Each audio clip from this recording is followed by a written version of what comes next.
Hi, third graders. It's so good to come back to you this Monday. We miss you so much. Okay, I am here to discuss Ramona Quimby, age 8 again. I hope you're enjoying reading it and finding her kind of amusing. Can you believe in chapter 3 that she hit the egg to her head and it went all over her hair? Can you imagine how embarrassing that was? So I have a question for you. If you were Ramona, would you have been a whacker or a rapper? What Ramona was a whacker, and that caused her to get that egg all in her hair. I was just curious if we took a tally, if we took a graph like we are in math, what everybody would be, a whacker or a rapper. I would definitely be a rapper. That totally scares me. All right, well, let's get back to our lesson for Monday and Tuesday. This chapter, chapter 5, is the chapter you're reading today. It is called the Extra Good Sunday. Many of you will already know this chapter because if you remember when we were doing our classroom learning, we read a book called The Extra Good Sunday. The Extra Good Sunday was taken out of the novel Ramona Quimby, age 8. So many of you have already read this chapter. If you have to read it again. You have to, sorry. But you will be very familiar with what's going on in the chapter. So first things first, read chapter 5, The Extra Good Sunday. Then you're going to move on to your vocabulary activity. Our first vocabulary word is the word thrust. Can everybody say that? Say it with me. Thrust. And thrust is a verb and it means to push suddenly. The next word is chittering. Chittering. Everybody say chittering. All right, chittering is a verb, and it is to make a twitter or a chattering sound. Our next word is a calamity. A calamity is a noun, excuse me, and it's a disaster. It's an event that causes damage. A tornado could be a calamity. And our last word is slang.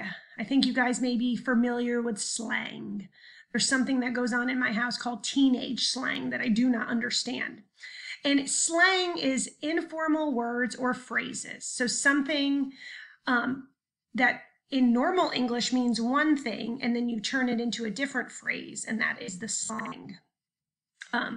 Wish I could think of an appropriate one to share with you, but having teenagers in my house, I don't think I have one that I can share.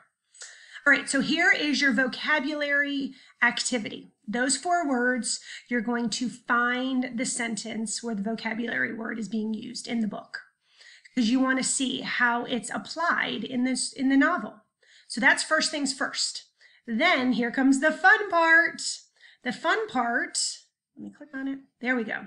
Is you're going to find one of your very favorite family recipes, whether it's grandma's chocolate chip cookies or mom's favorite spaghetti sauce recipe, whatever you guys love making. I know there's been a lot of banana bread making, cakes. So here's your chance to make something yummy.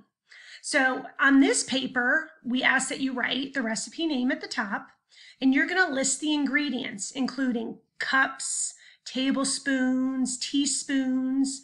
We want to see the increments of the ingredients that you're using. And then you're going to write the steps at the bottom, the steps to make this. So if you're making banana bread, maybe step 1 would be mash the bananas. Step 2, mix the bananas with a cup of sugar. So you're going to list all the steps to make the recipe at the bottom.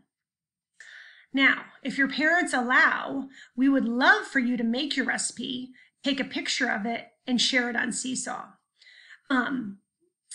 This would be like a real world skill, a real life skill to learn how to make something. And I know that's been the goal of this pandemic, is to learn some things that we never had time for before. So here is your chance to make something yummy that your family enjoys. You could even make something for dinner. I bet mom would be so happy if you chipped in and helped make dinner one night. So this is your assignment for chapter 5. Read the chapter, do the vocabulary activity, write out the steps and ingredients for one of your family's favorite recipes, and if you could, make it and put a picture on Seesaw. I bet your teachers' mouths will begin to water. Have a great day, guys. We miss you so much. Keep up the hard work. You're doing awesome.